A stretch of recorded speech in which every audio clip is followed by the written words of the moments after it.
American, what is it? The Eastern Conference? Western no.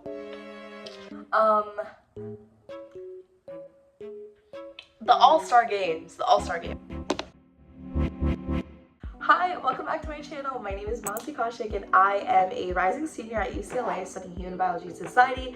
This is my channel where I give you college application advice, college lifestyle advice, and hopefully more just general life stuff, life updates, all that. I have been very MIA because school got very hard, and so I am just really excited to get back to YouTube and helping you guys with your college applications, getting you accepted into the best schools for you, not your dream school, the best schools for you. Today I'm here with my brother's UC essays. He got accepted into UC Berkeley, UCLA, UCSB, UCSD, UC Davis, basically all the ones he applied to. He didn't apply to UCSC, Santa Cruz. He also didn't apply to Riverside and Merced, but he applied to the rest and he got in, thankfully.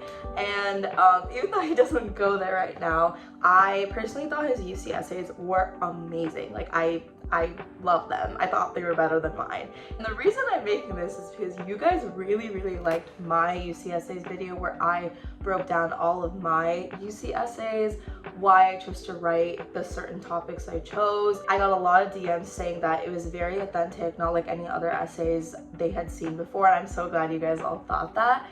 I think my brother's essays are just as good as mine, if not better. He also applied to very different majors than me. I applied to more biology and public health centered majors, whereas he applied to more business and economics majors. So this will help you business, economics, finance people more than my UC essays did.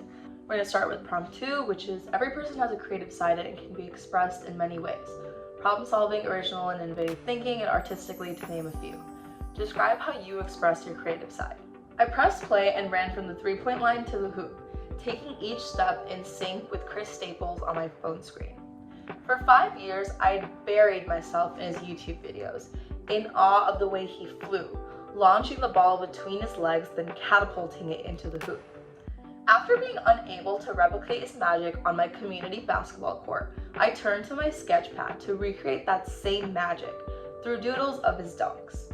On the day of Staples' biggest dunk contest, I decided to send him a message on Instagram, wishing him good luck through the sketch I made of him.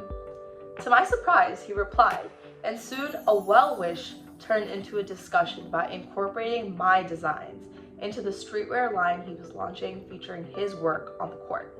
The pressure of working with my idol pushed me to creatively study his dunks in the context of design, watching the same videos I practiced to at 0.25x speed. I saw them not as split-second movements, but rather individual stills of perfected technique combined with a one-of-a-kind flair that I could represent on paper. Breaking down his actions, I was able to use each pencil stroke to highlight a unique aspect of his shots. One captured his tongue sticking out at the highest point of his dunk, while another showed his hand encapsulating the entire 29.5-inch basketball. Once I accurately represented his signature dunks, I began to implement my own elements into the designs. For his trademark Christ Air dunk, I added wings to symbolize his eagle-like wingspan, and drew a rainbow in place of the 2 people he jumped over in his renowned Scorpion Tetris dunk.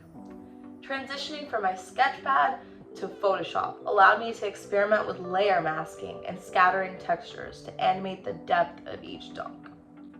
Although I still cannot perform the Christ Air dunk on the court, my experience with design has allowed me to execute it on paper by creatively reinterpreting his iconic dunks into a line of streetwear. Firstly, I advise everyone to write this prompt because it differentiates you to a level that I don't think the other prompts can achieve, simply because this prompt is all about how creatively you think about the word creative. They say that in the prompt too. They talk about problem solving, original and innovative thinking, and artistically. Creativity doesn't have to be limited to artistic visions. In my brother's essay, you can see the creativity in the way he talks about his designs, in the way he talks about Photoshop and the specific techniques he uses, but you can also see my brother's creativity in the way he recognizes dunks as a form of creativity. It shows that you think about something that seems so normal to other people in a very new light, in a new perspective, and that's what they want to see. Sort of thinking, what sort of original thought do you bring to the table? Now we're going to move on to prompt 6, which is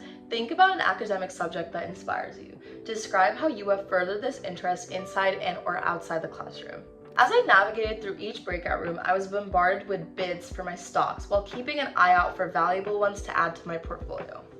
This virtual trading floor simulation by the Economics for Leaders program showed me that investment revolves around past and future economic decisions rather than those in the present. Yes, trading occurs in the present, but the value of stocks depends on previous economic decisions, such as product releases, or future economic predictions like an expansionary fiscal policy. Reflecting on this phenomenon, I realized the first time I experienced financial economic theories in the real world was Halloween. Every year on October 31st, I would curate my chocolate portfolio to maximize the rich taste only my favorite chocolates could provide. Predicting the economic decision-making of my neighbors, I knew they would instantly consume the rare commodities like Skittles, yet long for them a week later. With this in mind, I would hoard my Skittles to eventually trade them for double the M&Ms a week later. By putting my personal experience in perspective, the EFL program made me realize that applying economic theories to determine financial behavior does not differ between traditional assets like stocks and unconventional assets like chocolates. Thus, I was curious, why did commodities lack a place in current financial markets? Researching this, I discovered an entire growing field of commodity trade, with platforms that validate commodities as viable asset classes. Having invested in sneakers, I recognized the various social, cultural, and economic factors that determine their investment value and created a model that proved the returns sneakers provided were comparable, and sometimes even better than S&P 500 stocks. Taking this a step further, I wrote a book titled Sneakers: From Your Feet to Wall Street. By comparing a traditional asset with an upcoming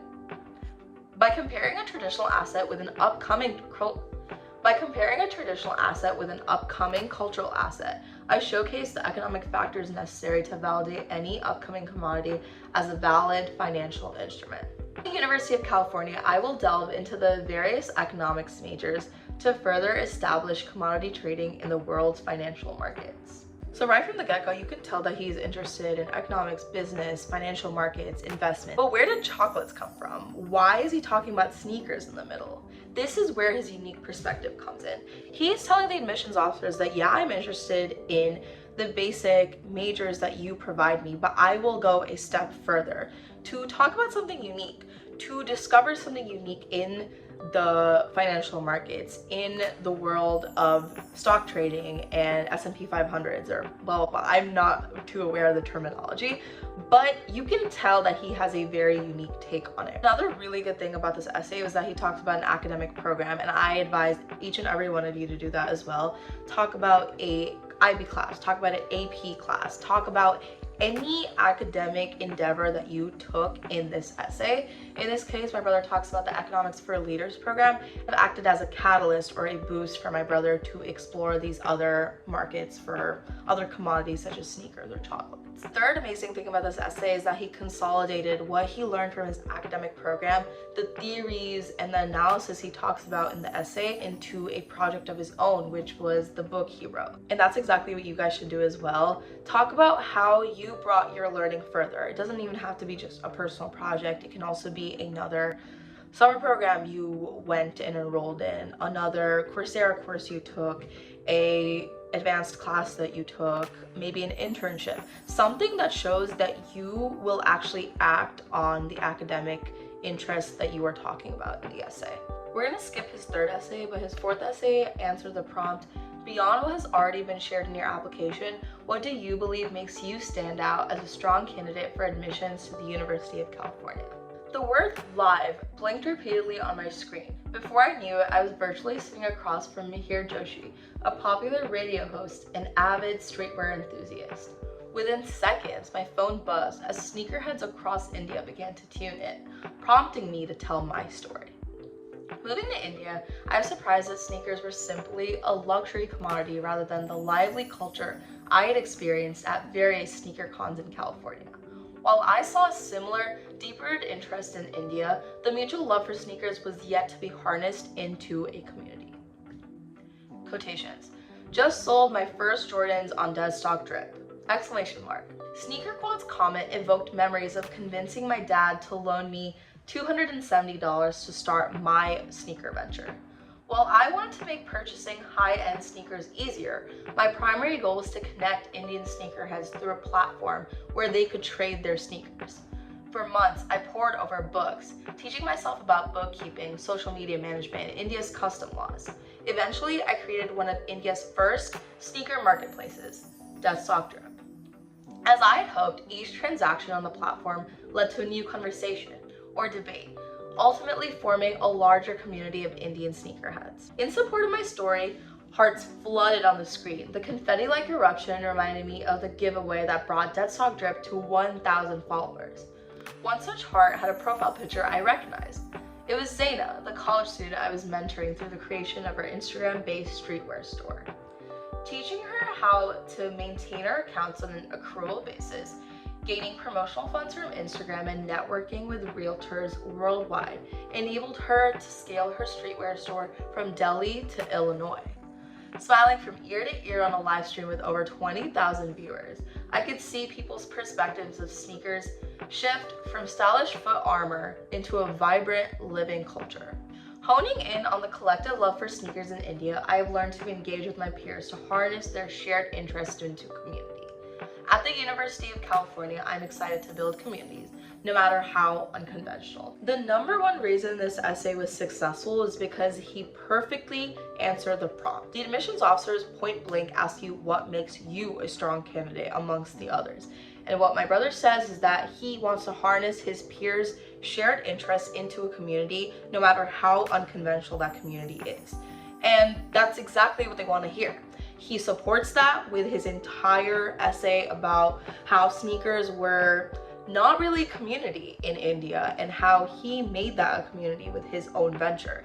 So they have support from his previous interests, from his previous activities, and they know that he's going to make this happen at a college. And that's exactly what you have to do in this one. Another reason I love this essay was because it was placed against the backdrop of a live stream. I really liked the little details of Sneaker Quad's comment, or Zaina's little profile picture, and the hearts. Like, I feel like I could envision it while I was reading it. And that's another thing that you can do with this essay. They really point blank ask you what makes you unique. So maybe it's your creative writing that makes you unique. Maybe you can tell a story in a creative way. I was mentoring someone else a while ago, and in this essay they used a basketball game as a backdrop to talk about how they make people feel comfortable in different settings. And it was just really well done. She basically talked about like how she passed the ball to someone who usually doesn't get the ball passed to, and she talked about how she kind of reconciled between the said ball hog and how she's just a good people person and can integrate different people from different backgrounds. And I thought it was so cool how she did it against a backdrop of a basketball game and people dribbling. Like, you can feel like you are there in the moment with her. So find unique ways to do it. You can always reach out to me if you need any help with that. All my socials are in the description box. But yeah, that is it for the video. I hope you guys enjoyed it. I hope you learned something from it. I know a lot of you are working on your UC essays right now. They're due November 30th, I believe. So yeah, peak time. You guys got it. You're in the home stretch. I know all of you guys will end up at the schools that you are meant to be at. I know I did, and I know my brother also had a very difficult time choosing between the UCs and the current school he attends. So you will end up at the school that you were meant to be at. Know that, trust that, and you will be fine. Good luck, and I'll see you guys next time.